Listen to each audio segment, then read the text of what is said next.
Have you ever imagined dying and Jesus showing you the end of the United States in 3 apocalyptic blackouts before the Rapture?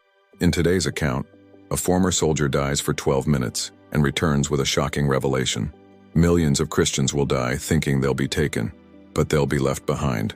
An urgent warning from heaven you can't ignore. Like, subscribe to the channel, and comment below which city you're watching from so we can spread this warning together. My name is Ezekiel Carter. I have 48 years old, and I'm a former U.S. military officer. I served for nearly 2 decades in war zones: Afghanistan, Iraq, Somalia. After I left the military, I tried to live a normal life in Boise, Idaho, far from the noise of helicopters, sirens, and ghosts that never left me alone. I've never been the kind of man to get emotional easily. I've seen more death than any human being should.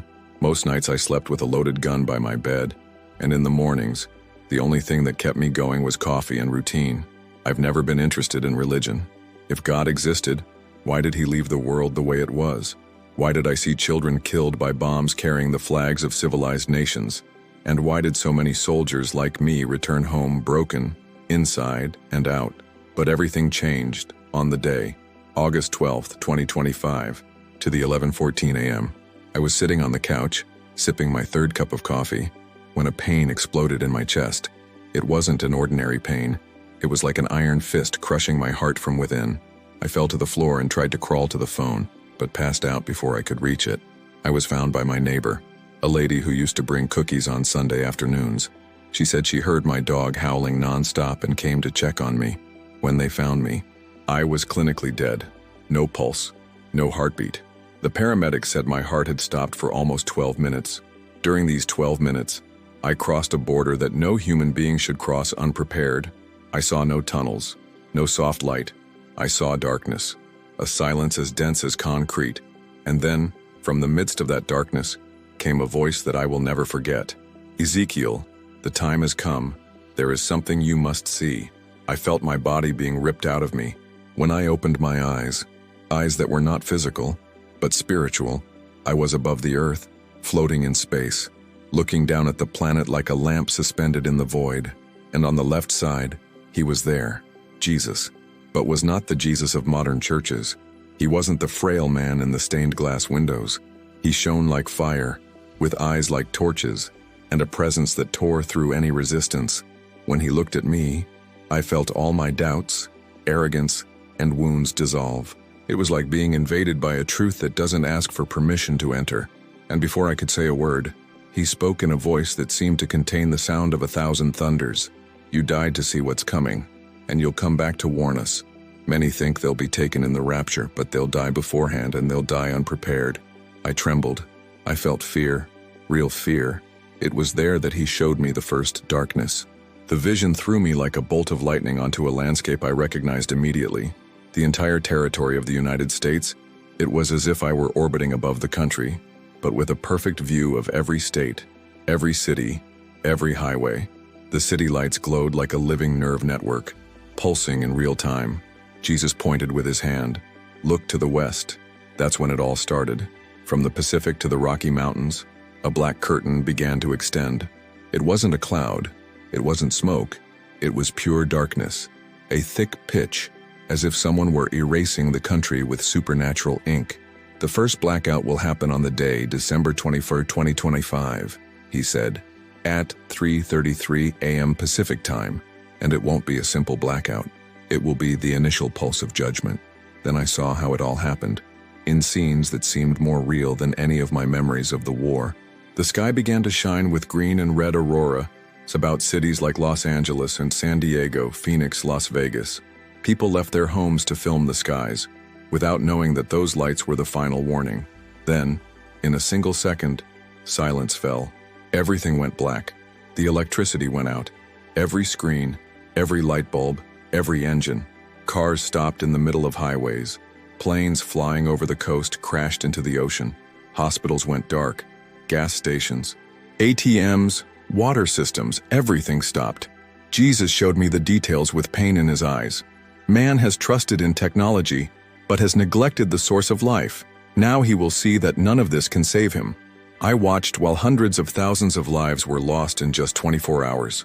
diabetics without insulin, people trapped in elevators, newborns without incubators, men screaming for help and no one listening. But the most shocking thing was yet to come. I saw entire churches taken by surprise, pastors who had laughed at conspiracy theories days before, now desperate, trying to calm the faithful in the dark, believers without candles, without water, without solid faith. I saw Christians begging to be taken away, but the sky was silent. They expected to be taken away, but they were not prepared to remain. I called them, but they mocked. Jesus showed me some different homes, simple families, with old cars from the 70s, wood-burning stoves and hand-cranked radios. They had heard warnings in dreams. They had stocked up on food, water, and a Bible. And in that absolute darkness, they were like lighthouses in the midst of the storm. We, a congregation in Utah who used lamps and firewood to welcome hundreds of people into his church. There was prayer, food, and order. Jesus looked at me and said, "This is what I call a watchful bride." They weren't perfect, but they listened to me. The impact of this first darkness was more than physical. He was spiritual. The entire country fell to its knees, but not everyone bowed to God. Many revolted, blamed the government, cried out for human answers. "Ezekiel," he said, his voice grave, "this darkness is only the first. Many will die without knowing that this is the harbinger of the rapture." I felt my spirit tremble. I wanted to scream, warn, go back, do something. But before I could ask, Jesus said, "It's not over yet. Now you will see what comes next.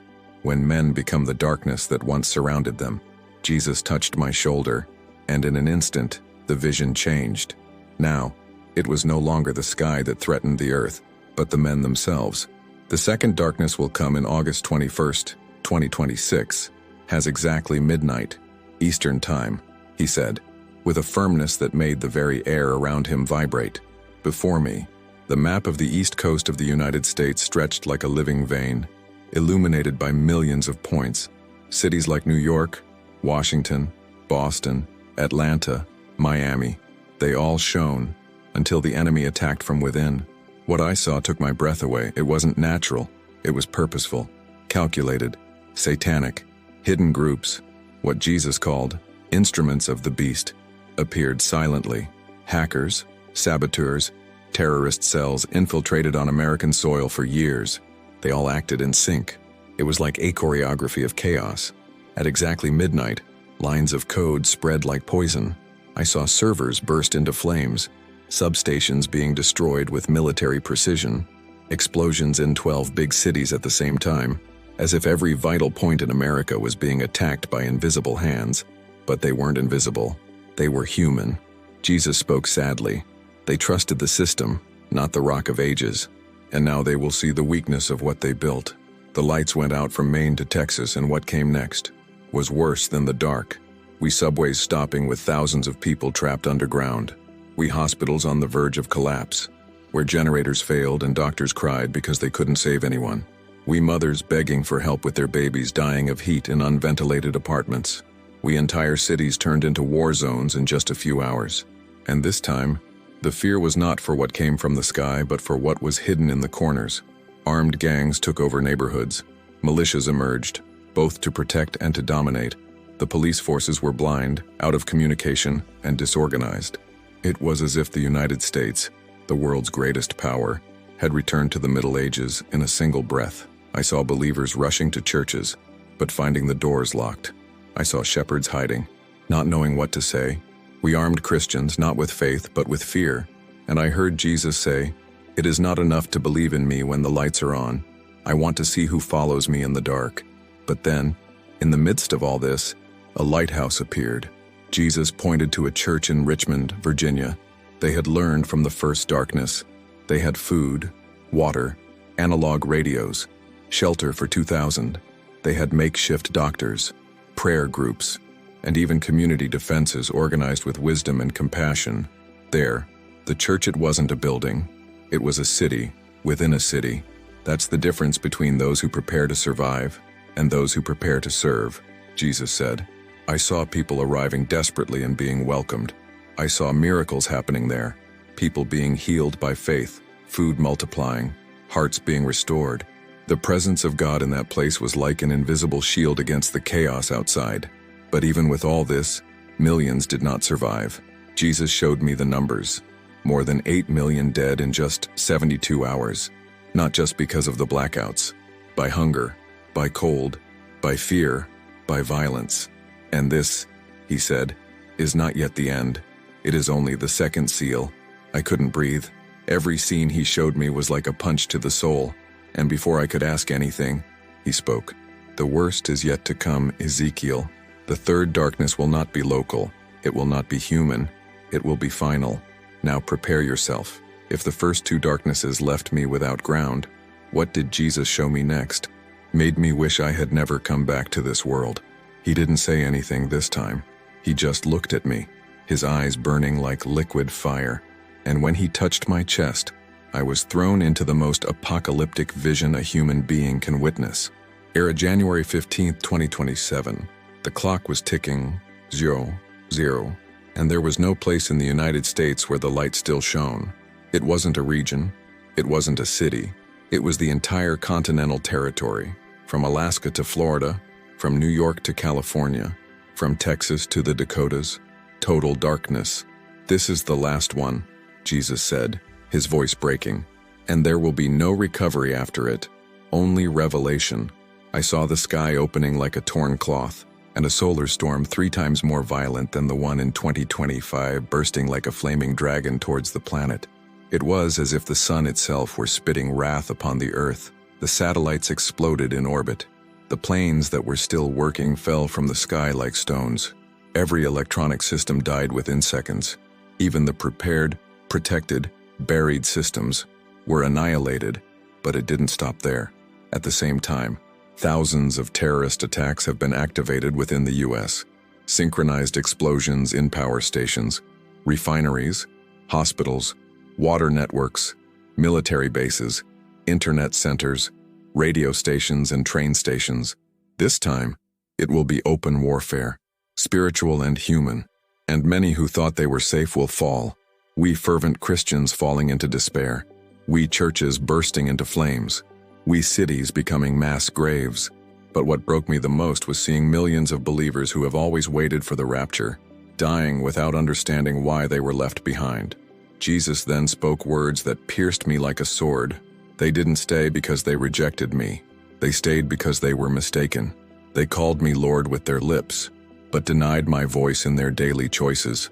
They thought singing hymns was enough, but they never obeyed me when I asked for preparation. When I warned them, they mocked. Now they weep in the dark. I trembled. I fell to my knees at that vision, and yet, he showed me the hardest details.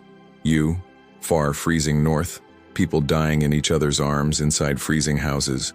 You, far south in collapse due to lack of water. Children with chapped lips, crying from thirst. We hospitals turned into morgues, with bodies piled up and no one to bury them. We pharmacies destroyed, people desperate for insulin, antibiotics and anything. 30 million will die, Jesus said, and most will not even understand that this is the beginning of the end. But then, he showed me something different, something impossible, something holy. One small community in Missouri, who had been preparing since the first darkness. They lived as in ancient times, but with hearts filled with the glory of God. They had manual wells, community gardens, blacksmithing, carpentry, windmills, houses made to withstand the cold, families living together, praying, keeping watch. And the most incredible thing, they didn't just survive, they flourished. Jesus smiled tenderly, tears in his eyes. These are mine, not because they hoarded food, but because they guarded my heart. They listened, they trusted. They will teach the survivors how to rebuild. Then, time stopped. My vision froze. Everything around me was silent. And Jesus said something that will remain etched in my soul until the last second of my existence. This third darkness marks the point of separation. Those who survive in faith will witness the greatest move of my spirit since Pentecost. Those who resist will see the final revival before the rapture. But those who mocked have already chosen their fate. I wanted to cry, scream, beg, but the only thing I could do was say yes. Yes, I would go back. Yes, I would let you know. Yes, I would face the ridicule, the discredit, the weight of carrying this revelation, and Jesus answered, "So now see how each one must prepare, because time is short, and the clock in heaven is already marking the last minutes." After the third darkness, there was nothing left to hide. Jesus looked into my eyes and said, "Now you will see the map of preparation, and you will tell exactly what to show. Words can save millions, but silence can condemn them." In an instant, the scenes changed. I no longer saw disasters, but the present time, the now. Jesus showed me September 2025, the month we are in, and gave me instructions with clear dates, actions, and orders. The clock in heaven was counting down, and Jesus made me understand, whoever does not prepare now will perish later. September 2025, the disguised alert. Jesus said, "September is the point of no return. Those who listen now and act will still have time. Those who wait for visible proof will see only destruction." I saw ordinary people starting to store food, water, medicine. I saw others scoffing. This is a false alarm, crazy prophecies. But in the eyes of those who obeyed, there was discernment. Jesus listed non-perishable food for 90 days per person, stored water in any available container, tubs, barrels, bottles, even makeshift buckets, cash hidden in safe places. Banks will close, cards will not work, purchase of a car before 1980, or at least bicycles and hand tools, beginning of sincere conversations with trusted neighbors to form alliances, intense spiritual preparation, daily prayer, reading of the Word, confession of sins, forgiveness released. October 2025, expansion and communion. Jesus showed an even more urgent list. Install wood or kerosene heating, separate warm clothes, blankets, boots, candles, matches, lanterns, and enough firewood for 3 months. To train how to live without power for 3 consecutive days. Stock up basic medicines and, if possible, natural antibiotics. Start urban or community gardens. Participate in prayer and spiritual survival groups. Teach children to trust in God, not technology. I saw homes transforming into fortresses of peace. I have also seen houses full of luxury, but empty of wisdom, become tombs in December. We're November 2025, the last call. This will be the last month before the onset of the first darkness. Jesus said, "Whoever waits until December to act will not have time." Complete storage of everything. Reinforce windows and doors. Establish a meeting point with family members in case of separation. Save extra supplies to help others. Being in fellowship with other Christians willing to serve. To do fast of repentance. Asking the Holy Spirit for discernment. Install analog systems communication equipment. Old radios, walkie-talkies, flares. December 15th, 2025. The unmistakable sign. Jesus showed me the scene in vivid colors. Northern lights over Dallas, Atlanta, and even Miami. Green, purple, red, dancing lights in skies where they should never be. "This will be the last sign," he said. "When the heavens are lit up, men will have only 6 days, not one more." At that moment, I saw the panic in the eyes of those who waited. Empty supermarkets, closed gas stations, blocked roads. But I also saw the serenity of those who believed before, praying, uniting, welcoming even strangers into their homes. "These are my true disciples," Jesus said. "They have prepared themselves not just to survive, but to be beacons in the darkness." Then he said something to me that burned my spirit like pure fire. "Ezekiel, many will say that you spread fear, but what I am giving you is not fear. It is mercy, because fear paralyzes, but warning liberates." I felt tears stream down my spiritual face. For the first time, I understood what it truly means to watch and pray. Jesus approached me and spoke to me in a solemn tone. "Now that you have seen the preparations, need to understand the purpose. The goal is not to preserve the body, it is to prepare the bride, because the rapture is approaching, and many think they are ready, but they are not.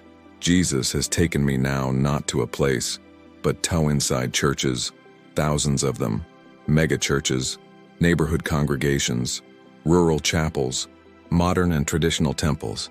And in each one I saw something that cut to my heart. People who thought they were prepared, crying in the dark. "These are the ones who call me Lord, but they have not heard my voice." Jesus said, as we walked between empty pews and broken pulpits. The church that failed. I saw a service taking place a few days before the first darkness. The pastor preached about blessings and prosperity. He said, "God is love and would never let his children suffer." The congregation applauded, laughed, mocked the apocalypse theorists. But days later, I saw that same temple surrounded by people screaming for water, breaking windows, and stealing the Bibles that they previously ignored. They heard only what they wanted to hear. They ignored the prophets. They ridiculed my signs. And now, they are left behind. Those left behind who will not be raptured. Jesus showed me thousands of sincere believers, but spiritually asleep, people who they knew the language of the gospel, but they never cultivated a real relationship with me, he said. I saw families kneeling, crying out, "Lord, why weren't we taken? Why are we still here?" And his answer was like an open wound. Because the rapture is not for those who attend services. It is for those who live as brides and grooms, and the bride must be ready. The deception. I am saved. Everything is okay. This was the biggest pain I saw. Christians who thought that attending church was enough. People with years of ministry, theological degrees, worship leaders, even pastors, unprepared. They knew verses, but did not obey the signs. They had faith to ask for miracles, but they did not have the faith to obey in silence. They expected to be taken away before the crisis, but died in it. Jesus said, "Many will see me face to face, but not in the rapture, but in the judgment," because they confused salvation with religion. Judgment begins at the house of God. Then Jesus took me to a place I will never forget, a spiritual field where thousands of churches were lined up, but some shone like gold, and others were cracked shadows. The trial will begin here, in my house. And he showed churches that prepared themselves. They had food, but they also had prayer. They had shelter, but also holiness. These flourished in the darkness. Churches that only memorized doctrines, but were never a living body. These crumbled in days, their members scattered like chaff in the wind. My church is not made of walls, he said.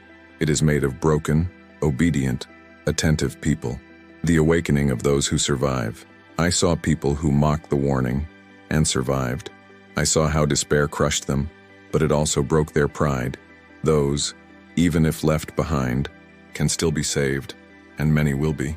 Jesus then revealed something to me that chilled my blood. After the third darkness, there will be last breath of mercy. Those who endure in faith will see the rapture, but not as they expected. It will come in the midst of the rebuilding. It will not be a spectacle. It will be a harvest. I shuddered. My entire understanding of end times was shattered there. The warning. Jesus looked into my eyes, as if every cell of my spirit trembled. You will come back. You will tell everyone. It is not enough to know about me. It is not enough to say that you love me. It is not enough to pray once a day. It's time to live as if I were coming back tonight. For many will die waiting for the rapture, when the rapture has already passed them by and taken only those who are watching. The scene disappeared. The sky darkened completely. And Jesus said, "Now you will see what will happen with those who listen and with those who mock. The difference will be the heart." The next vision took me to a place that seemed to be outside of time and space. It was as if I were in front of a living screen, and each scene that formed was the direct consequence of the choices made, here and now, in September 2025. Jesus was by my side, but now in absolute silence. He no longer needed to speak. The images screamed for themselves. First, I saw a man, alone. He was lying on the couch, scrolling through his phone's feed. He was watching a video of a survivor warning about the 3 days of darkness. The video said in no uncertain terms, "Store food, store water. Jesus is warning you. The rapture is near." But the man, he laughs. Another apocalyptic theory. I've seen this before in 2012, then again in 2020, all nonsense. He closed the video, opened a food app and made an expensive request. He drank, slept, and never woke up the morning of the blackout. I saw your spirit being ripped from your body in panic, yelling, "But I was a Christian. I sang in youth group." And a voice answered in the spirit, "You sang, but you never obeyed. You mocked the voice that represented me." Then I saw a simple woman, mother of 3 children. She also saw the same video, and although her husband had called her crazy, she started saving rice, water, candles. She cried as she hid cans of beans in the garage, saying, "Sir, if it's really true, I want to be ready." During the darkness, his house was a refuge for 6 families. She used an old radio, prayed with her neighbors, heated soup on a wood stove, and read psalms aloud to those who wept.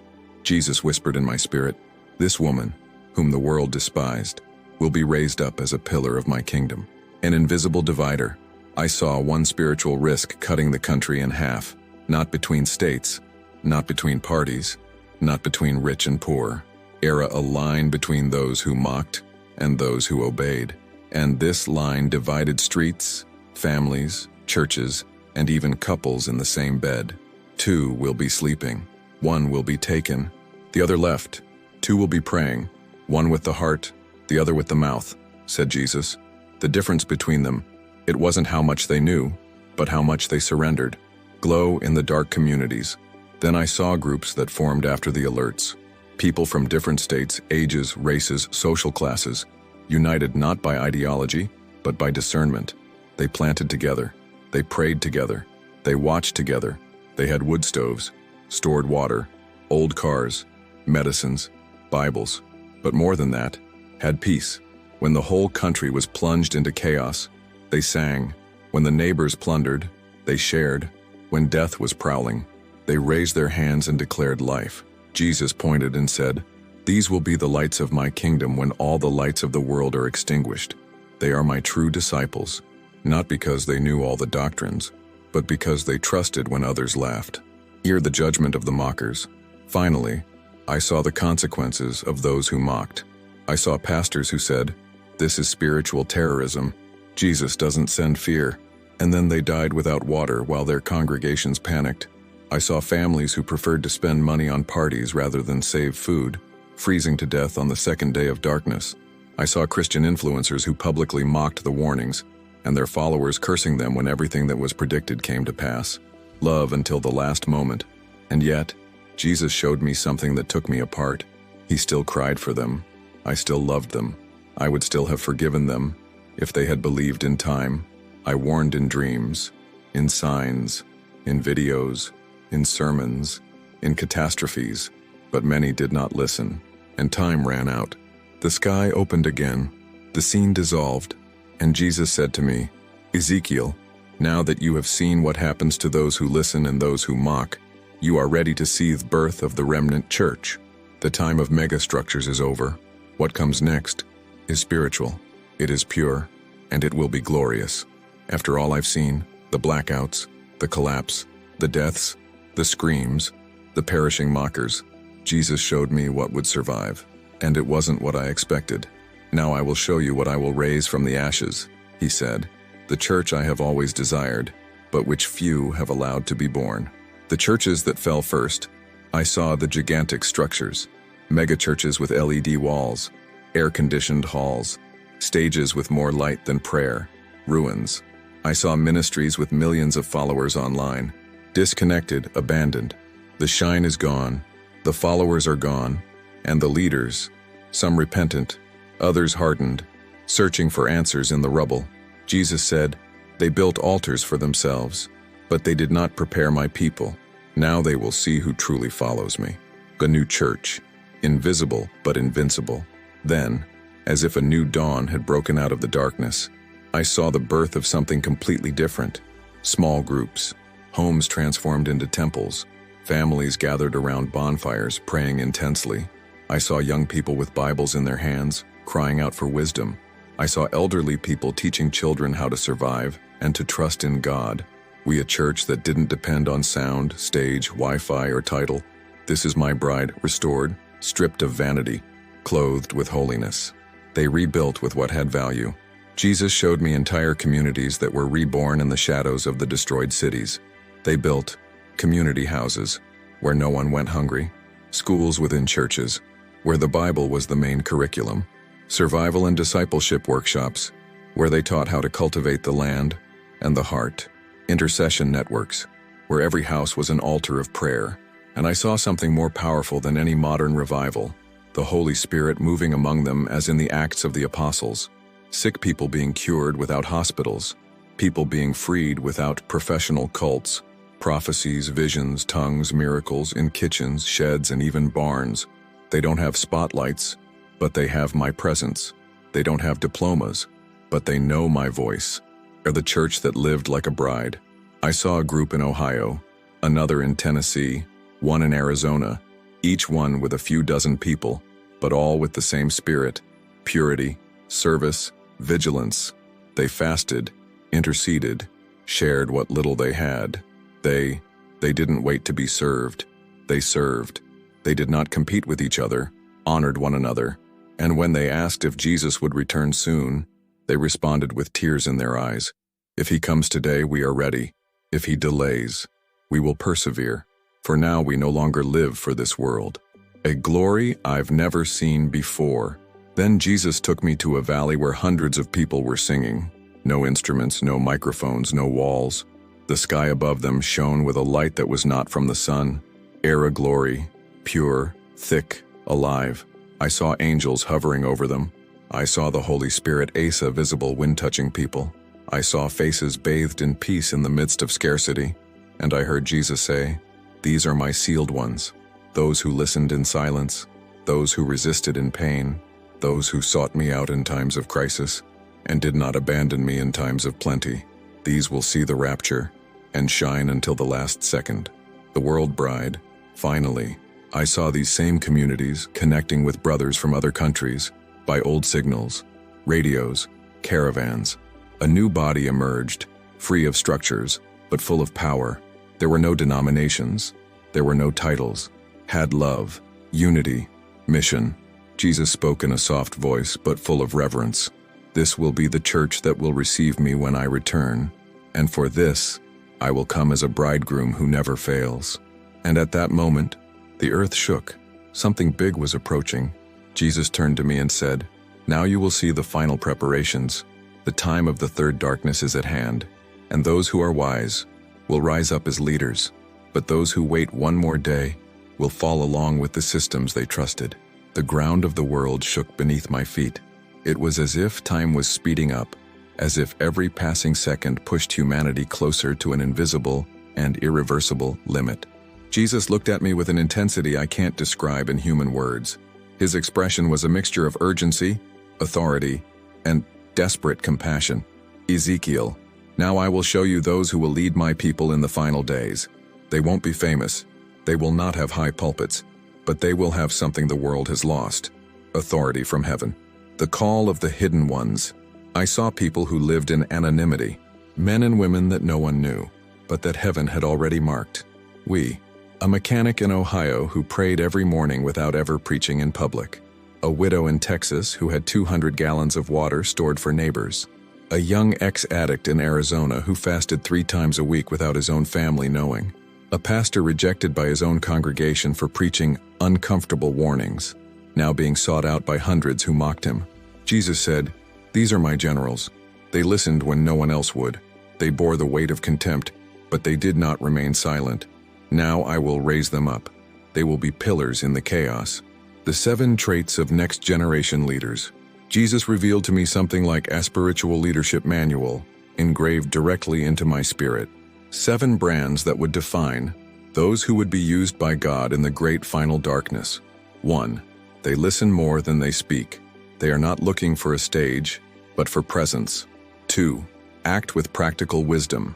They know how to prepare, cultivate, teach, and lead in times of scarcity. 3. They have authority, not position. They don't need titles. Heaven recognizes them. 4. They live in real holiness. They don't preach purity. They live in purity. 5. They are willing to die for what they believe in. They don't run away from pain. They face the darkness with faith. 6. Disciple by example. Their home is a church. The backyard is an altar. The stove is a pulpit. 7. They love with spiritual depth. They know how to correct with tears, shelter with grace, and serve with joy. The houses of refuge. I saw that these leaders, even without knowing it, were building the houses of refuge prophesied since ancient times. Simple places, no signs, no status, but filled with the presence of God. Jesus showed me hundreds of these houses scattered throughout the American countryside. I also saw them appearing in Canada, Mexico, and even in remote regions of Brazil, Colombia, and Argentina. These houses would be shelter for those who survived the third darkness, restoration schools, emotional and spiritual healing centers, 24-hour prayer bases, focuses of repentance and glory. The invisible manual. Jesus revealed to me that the Holy Spirit is distributing specific spiritual instructions, customized for each next generation leader. These instructions are not in books. They are not on YouTube channels. They are being released directly onto the prayer knees.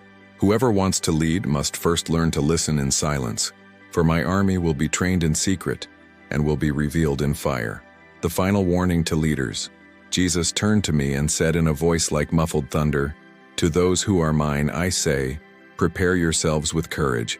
But those who pretend to follow me to gain influence, the coming wind will uproot them." The time of evangelical celebrities is over. Now is the time of the unknown servants, whom hell knows by name. The silent march has begun. I saw thousands of these leaders moving. They began to connect with each other, not through the internet, by the Spirit. They knew when to pray, when to fast, when to be silent, and when the third darkness began, they would already be positioned. These will be the leaders of my bride, until the time of the rapture. The sky closed. Everything went silent, and then Jesus said, like a trumpet that only the Spirit hears, "Now, Ezekiel, see what will happen after the darkness. Look, the return of the light and the emergence of the new earth." The presence of Jesus enveloped me in such intense light that for a moment I thought my spirit would be consumed. It was as if all previous visions had been the prologue, and now I would see the true purpose of it all. The three darknesses were judgment, but also mercy. Now I'll show you what's coming after the fire, after the hunger, after the cold. Those who resist with faith will see the beginning of something that human eyes have never imagined. The land. After night. The vision took me to a landscape that seemed straight out of Eden. Cities in ruins, yes, but among the rubble, life sprouting. I saw green fields where there used to be concrete. I saw rivers flowing between fallen buildings. I saw children running free in streets where before there was only fear. Everything that man built in arrogance has fallen. Now what remains is what I myself will plant with my own hands. The spiritual reconstruction. The communities that survived, those that came together in prayer, fasting, generosity, became the living bricks of a new civilization. Churches have become centers of teaching, healing, and service. Families rebuilt cities with eternal values, not blind technology. Young people led with wisdom and humility. The elderly were honored advisors, not forgotten. The Bible was the center of every decision. There were no more corrupt governments. The leaders were now spiritual, chosen by fruit, not by vote. Jesus said, "These did not rebuild for themselves, but for me. Now I will dwell among them, as I promised from the prophets of old." A revival like never before. The Holy Spirit moved like a constant wind. There were no more revival events. Revival was the way of life. Every house was an altar, every child a worshiper, every adult a disciple, and there was no longer a division between secular and sacred. Everything was consecrated. I saw baptisms happening in rivers, lakes, springs. I saw multitudes broken on their knees on the wet earth, crying, laughing, being healed. This will be the time where the least among them will be like David, and the weakest will be like an army, because at that time, I myself will be the light. For the prepared will be the founders. Jesus showed me those who had obeyed the warnings, even though they were despised. The man who hoarded water and was called crazy. The young woman who fasted for her family without anyone knowing. The pastor who lost the church but kept the truth. The prayer group that withstood the blackouts with unwavering faith. These will be like the patriarchs of the new earth. Their names won't be in the newspapers, but they will be engraved in the heavens. The last trumpet, and then everything went silent. Jesus raised his hand, and from heaven, a trumpet sounded that was not sound. It was spirit, and in that instant, I saw the rapture.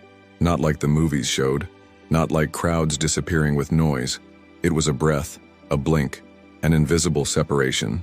Those who had remained faithful until the end, even through darkness, were taken with a golden glow, not of their bodies, but of their souls, and they disappeared towards glory.